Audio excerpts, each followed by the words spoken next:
கருப்பு டேய் கருப்பே டேப்ன சின்னப்பட்ட டேய் என்னதான் பிரச்சனை? உனக்கு என்ன பிரச்சனை?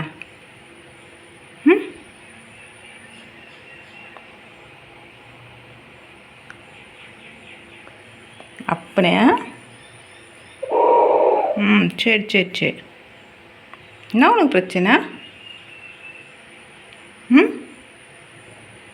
ரொம்ப அடம் பண்ணுற ஓவரா?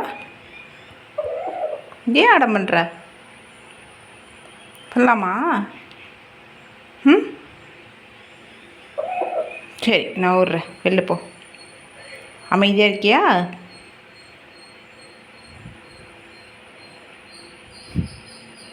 டேய் கருப்பு, இங்கே பாரு கருப்பு. அப்போ இங்கே பாருறா. சரி விடவா? விடவா? சரி விடுறேன். சரிம்மா சரிம்மா, சரி சரி சரி நான் விடுறேன் கண்ணா. அப்போ விடுறேன்.